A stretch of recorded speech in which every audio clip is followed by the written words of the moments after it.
Now, if you're an optic snob or if you're offended by cheap scopes, you may want to turn this video off right now. For everybody else, I was reached out to by an Amazon company called Feyachi. They wanted me to check out their Falcon Series 3-9x40 rifle scope. Now, if you follow the channel very much, you've watched very much of the content on the channel, you know that I'm a fan of cheaper budget optics. Usually they offer a pretty good value for the price, and so I was intrigued. I was curious how well this little scope from Feyachi was going to do, particularly in a budget-minded hunting setup. So today, that's what we're going to look at coming up next.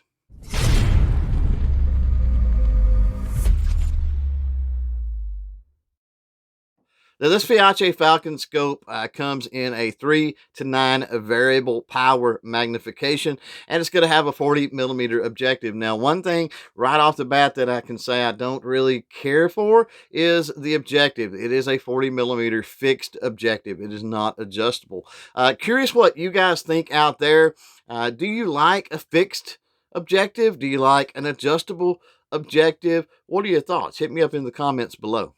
Now, the windage and elevation turrets on this little scope appear to be pretty well-built turrets. They feel rather solid. They've got really good solid clicking points as you adjust them around, which is important. The caps themselves, they do have a seal, so they're waterproof, and it is also a toolless design. You don't need a coin or a screwdriver or something like that. You can just take that cap off, grab that turret, adjust, and go. Now, something I find really cool about this little Feyachi Falcon scope is going to be the reticle. It's what they call the dead hold BDC reticle, and it is similar to a 30-30 or maybe a duplex style reticle, which are very common reticles in hunting scopes, except for the fact that it does have hash marks for both windage and your bullet drop compensation. Now, one thing that I found that I did not like right off the bat was the lens covers. They appear to be solid. They open and close very well. They lock in place as far as the cover itself really well, but the fit to the scope is loose. And I'm not sure if that's going to be the case with all of them, if it's just a quality control issue and you're going to get some that are looser than others or what's going on. But just walking around, just carrying the rifle, carrying the scope around, these covers are likely to fall off. They're certainly going to fall off under the pressure and the movement of recoil, particularly in a larger caliber rifle. So if you do need some type of a scope cover, lens cover for this, you may want to look into some aftermarket options.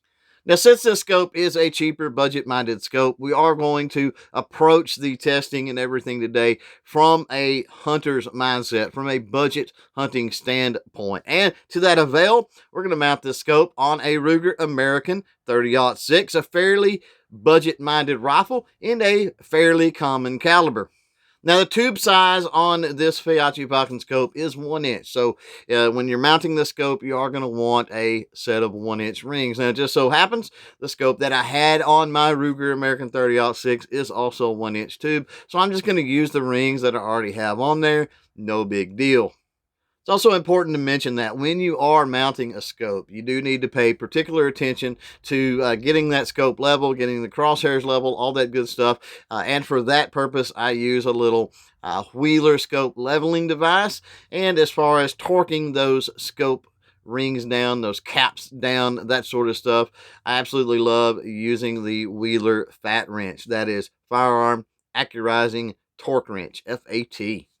Now, once I got the scope mounted, I started messing around, looking through the scope, that sort of thing, actually mounted to the rifle. One thing that I found out that I was a little bit surprised by was the eye relief. Now, Feyachi says that this thing has a very generous 4-inch eye relief, and that pretty much holds true.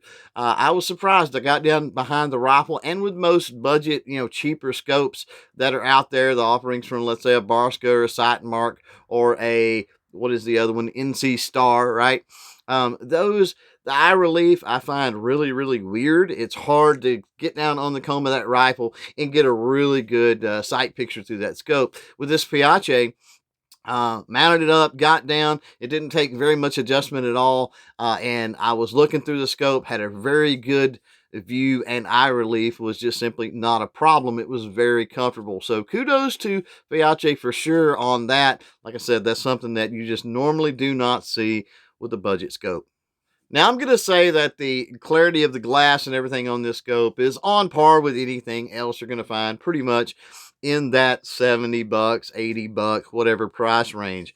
Now, the 40 millimeter objective, again, not a big fan of because it obviously is not adjustable. It's a fixed objective, but 40 millimeter to me is a little bit small. So in a hunting situation, if you're deep in the woods, if you're not hunting in like a pasture or a feed plot, more of an open area type situation, then that 40 millimeter objective, especially at like dawn and at like dusk where the light is going to be really, really low, then you might have a problem with that. But, you know, out there on the range, just testing it out, it seemed to work pretty doggone well. Like I said, the glass on par with any of the other cheaper optics that are out there. Now, one problem I run into during testing was with the variable power and that fixed objective. I was okay as long as I was at about a 6 power magnification. But once I run up to 9, in between 6 and 9, started to lose focus really, really bad, especially at 100 yards and closer, right? So for those that have maybe vision issues or something like that, and you really need that maximum magnification at a closer distance, don't know that this scope's going to work for you. What happened was once you run up to like a magnification of say 9, and then you drop back your distance to let's say 75 yards or something like that, right? Then that objective being fixed, there's no way to really get that focus or that parallax into play there, right? So all you've got to adjust is that eyepiece. And unfortunately, you can't really find a happy medium past about the 6 power range. You can't really find a happy medium between focusing on your crosshairs and focusing on your target downrange. Now, once the scope was mounted, it was obviously time to get a zero. Now, I chose a 100-yard zero, put my target down range at 100 yards, and actually used like the look-through bore method, right? I took the bolt out of the rifle, looked through the bore, kind of lined that up with the target, and then went to my scope and roughly adjusted the windage and elevation to sort of match what I was seeing through the bore. And that did great. I mean, the first shot was low, but it was on paper, and I was able to adjust everything out within 5 shots from there, even counting a little boo-boo that I had. I had one bad shot. And I do want to, as we move forward in this testing and explaining what's going on, I do want to explain those shots that felt like total crap. And I had several throughout the 40 rounds or so that I shot while I was testing this scope, the 40 rounds of 30-06. Now, also want to mention as far as the ammunition that we were using, very common ammunition, obviously caliber, I should say, with 30-06, but also very common brand and type of ammunition because we were using 180 grain Remington core locks. Now, I talked about earlier the turrets on a scope, and anytime I'm dealing with a scope, I like to do what I call a return to zero test. And what that does is that really stresses the turrets. I mean, you work those turrets back and forth to see how accurate each of those clicks is, because inside you've got springs, you've got gears, you've got things like that going on. And depending on the slop in there, how loose they are, or how well that the detents cause them to click into place and that sort of thing, they may not be that accurate. So what a return to zero test does is you get that initial zero, then you fire one shot dead center. You dial your windage, let's say clockwise 20 clicks, something like that, 20, 30. You can kind of pick your number there. You want to remember that number, obviously. Dial it 20, 30 clicks, something like that. Stop, center target again, make that shot. And then dial back to your zero, back up those 20 or 30 clicks, then do it counterclockwise, and then end up, you do the same thing for the elevation as well. You'll dial, 20, 30 clicks from center, clockwise, take a shot, dial it back, then go the opposite direction. And the idea is to put one shot center. You want to put one shot at all 4 of your extremes that you've adjusted, and then come back, make sure everything's zeroed, and then again, put that final shot center. Now, if we take a look at the return to zero test target here, you're going to see fairly quickly, bad shots aside, of course, that those 4 outside shots are pretty close to the same distance from the center. They're in between 3 or 4 inches. Well, that's an inch gap. That certainly falls at 100 yards, in my opinion. That falls within the margin of error. So I think we're good there. Notice too, if you look at that X and Y axis, that horizontal and that vertical axis, notice those 4 shots all fall within an inch of your XY axis. So what does that tell us? That tells us that the adjustments, whether we go clockwise, counterclockwise, 10 clicks, 20 clicks, 30 clicks, whatever it might be, that everything is pretty evenly spaced out. It's pretty consistent.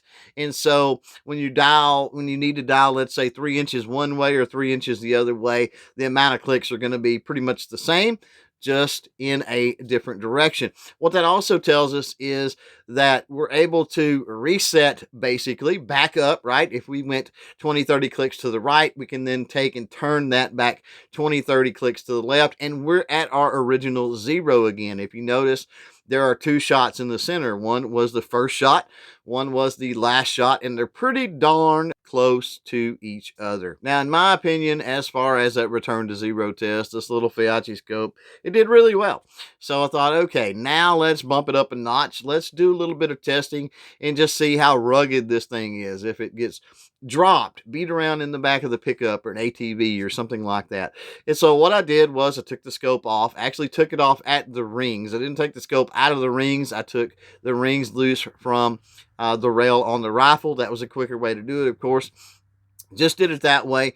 And basically, I threw this scope around the range a few times. Now, I wasn't really satisfied with that. I thought, okay, well, depending on how it lands, and so the force at which it lands, it's kind of just falling under gravity and that sort of thing. So took the scope and actually threw it against a tree.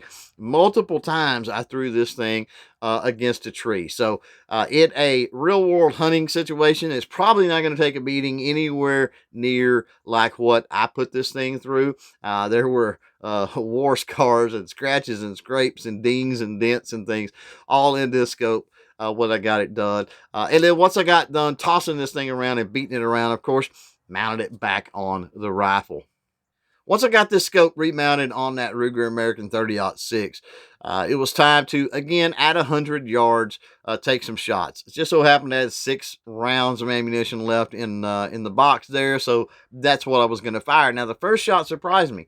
The first shot was within an inch, of my point of aim, of center target, and I thought, wow, that's pretty doggone cool. Then I pulled the second shot. It was horrible. So I don't really want to count that shot in the testing. I mean, take it for what you will as you're looking at the target there. All of the other shots, though, well within the 4-inch range. And in my opinion, if you're talking about a hunting situation at 100 yards, right, and your center vital area on that game, let's say a nice medium-sized whitetail deer, and your center of vitals, I don't think 4 inches at 100 yards, I really don't see that as an issue. Most likely you are going to take that animal, you are going to go home, and you are going to have some deer meat to put in the freezer.